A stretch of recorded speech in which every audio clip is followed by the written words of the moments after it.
بسم اللہ الرحمن الرحیم۔ طوفانی ہواؤں کے شور میں جب میں نے اس سے پوچھا کہ کیا اسے کبھی کسی سے محبت ہوئی، وہ ہنس پڑا، کہنے لگا محبتوں کے جلوں میں پیدا ہوا تھا اور انہی کے درمیان مروں گا۔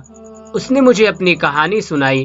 اس نے کہا جس محلے میں اس نے ہوش سنبھالا وہاں کے لوگ غیر معمولی طور پر ایک دوسرے سے محبت کرنے والے تھے، ساتھ جڑے گھروں میں رہنے والے۔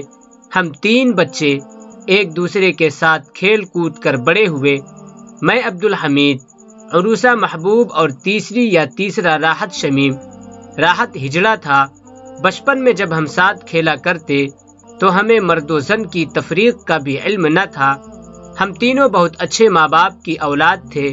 میں اور عروسہ ہم عمر تھے۔ راحت ہم سے 2 برس چھوٹا تھا۔ جب راحت پیدا ہوا تو میرے اور عروسہ کے والدین نے یہ فیصلہ کیا کہ نئے مہمان کو کبھی یہ احساس نہ ہونے دیا جائے گا کہ اس میں کوئی کمی ہے۔ اپنے اس عہد پر وہ قائم رہے۔ مجھے اور عروسہ کو خاص طور پر راحت سے مانوس کرایا گیا۔ ہم دونوں کا ہاتھ پکڑ کر اس نے چلنا سکھایا۔ اسکول میں کوئی بچہ اسے چھیڑتا تو ہم دونوں اس کا دفاع کرتے۔ ان دنوں دنیا کی ہر خوشی ہمیں میسر تھی، لیکن کب تک؟ ایک روز ہمیں بڑا ہونا تھا، زمانے کے تلخ حقائق سے نبرد آزما ہونا تھا۔ راحت شمیم ایک بے حد سلجھا ہوا شخص تھا۔ اس کی شخصیت میں نفاست تھی۔ شروع سے اس نے لڑکوں کے کپڑے پہننا پسند کیے۔ وہ لڑکوں ہی کی طرح بات کرتا۔ تیسری جنس کے اکثر لوگوں کے برعکس وہ لچکتا نہ ٹھمکتا۔ اپنے لیے وہ مذکر کا صیغہ استعمال کرتا۔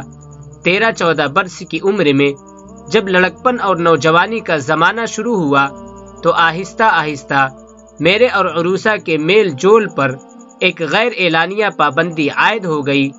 وہ دوپٹہ لینے لگی۔ اسکول میں البتہ ملاقات ہو جاتی۔ راحت پر ایسی کوئی پابندی عائد نہ کی گئی۔ آدھا وقت وہ میری معیت میں گزارتا اور باقی آدھا عروسہ کے ساتھ۔ راحت کو تصاویر بنانے کو شوق تھا۔ ہر وقت وہ عروسہ اور میرے ساتھ تصاویر بناتا رہتا۔ ہم تینوں کے موبائل ان تصاویر سے بھرے پڑے تھے۔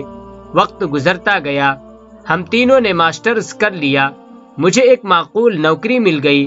عروسہ کو نوکری کرنا ہی نہ تھی۔ عروسہ اور میرے والدین ہماری شادیوں کے لیے فکر مند ہوئے۔ اگر میری اور عروسہ کی بات چلی تو یہ فطری تھا کہ اس سے زیادہ موزوں رشتہ اور ہو ہی نہ سکتا۔ گھر کی بات گھر میں ہی رہ جاتی۔ میں نے انکار کر دیا اور اس نے بھی۔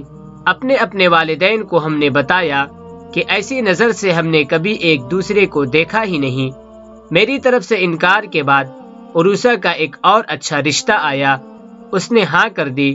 چٹ منگنی پٹ بیا۔ وہ ہمیں چھوڑ کر چلی گئی۔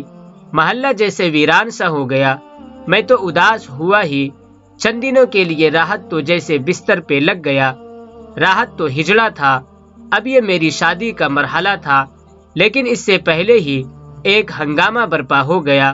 عروسہ کے شوہر نے اس کے موبائل فون میں راحت اور عروسہ کی تصاویر دیکھ لی۔ اکثر جگہ پر دونوں مسکرا رہے تھے۔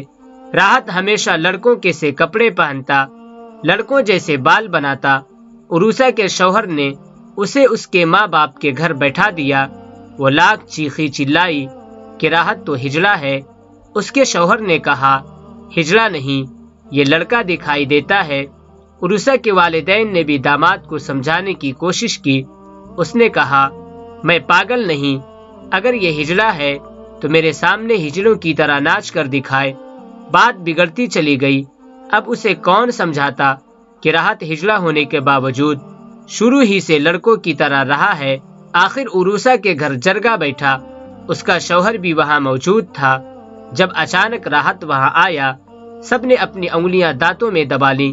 اس نے لڑکیوں کے کپڑے پہن رکھے تھے، خوب میک اپ کر رکھا تھا اور اس کی چال میں نزاکت تھی۔ اس سے پہلے کہ کوئی کچھ کہتا، اس نے اپنے موبائل پر گانا لگایا اور ناچنے لگا۔ ایسا ناچا کہ پیشہ ور ہجڑے بھی کیا ناچتے ہوں گے۔ ناچ ناچ کر وہ پاگل ہو گیا۔ سب پتھر کی طرح ساکت بیٹھے تھے۔ آخر موبائل خاموش ہوا تو اس نے عروسہ کے شوہر سے کہا جیجا جی، میں جنت کی چڑیا ہوں اور عروسہ تو میری سہیلی ہے، غصہ جانے دیجئے۔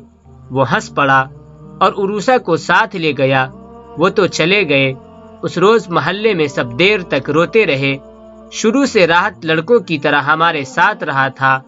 حالات کے جبر نے جب اسے ناچنے پر مجبور کیا تو ہمارے دل زخمی ہو گئے۔ میں راحت کے گھر گیا۔ وہ میرے کندھے پر سر رکھ کے روتا رہا۔ صدمے اور غم کی شدت میں اس نے کہا، اگر میں مرد ہوتا تو عروسہ کو کسی اور سے شادی نہ کرنے دیتا۔